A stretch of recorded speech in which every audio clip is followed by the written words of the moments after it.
a harmony of the Gospels for students of the life of Christ by E.T.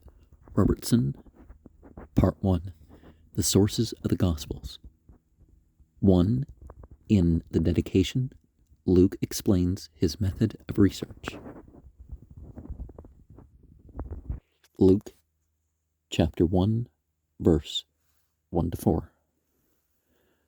For as much as many have taken in hand to draw up a narrative concerning those matters which have been fulfilled among us, even as they delivered them unto us, which from the beginning were eyewitnesses and ministers of the word, it seemed good to me also, having traced the course of all things accurately from the first, to write unto thee in order, most excellent Theophilus, that thou mightest know the certainty concerning the things wherein thou wast instructed.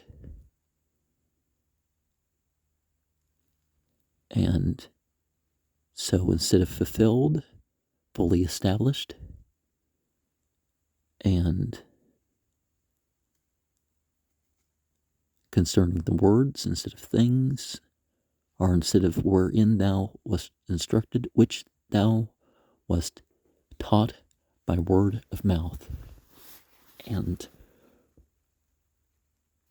one of the things that's apparent from that is we don't get the details, but it's apparent that he didn't hear from any first-hand witnesses. They were at least second-hand accountants of the story. Now, we're not getting any lineage like you get in the East or even in the North,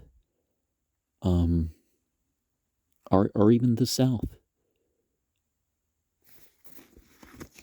So he's drawing conclusions about the sort of stuff people are saying in the century after the Bible indicates Jesus. Luke is the first critic of the life of Christ, whose criticism has been preserved to us. Others had drawn up narratives of certain portions of Christ's work.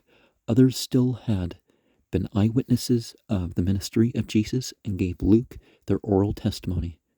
Luke sifted it all with ears and produced an orderly and reasonable full narrative of the earthly ministry of Jesus. We cannot reproduce all the sources that Luke had at his command. Matthew, Mark, and Luke were first written between 120 and the 150s. And, there's an order to that, but it is clear that he followed in the main of our Gospel of Mark, as anyone can see for himself by comparing the two Gospels in this harmony. Both Matthew and Luke made use of Mark, but they had other sources also. See note 2 on synoptic criticism at the close of the harmony. See also chapter 4, Luke's method of research, in my Luke the Historian in the Light of Research. Luke alone follows this method of ancient historians in dedicating his gospel, as also the Acts chapter 1:1 to a patron who probably met the expense of publication. So Luke, as a Gentile Christian, well, let's not call people Gentiles just because they're not Jews. The secular Jews are Goyim too, writes a historical introduction in literary Koine Greek after the fashion of Thucydides and Plutarch. Plutarch's Lives is shared on the channel if you want to see those programs. Mark had no formal introduction. Matthew's introduction is genealogical because he is writing for Jewish readers to prove that Jesus is the Messiah of Jewish hope.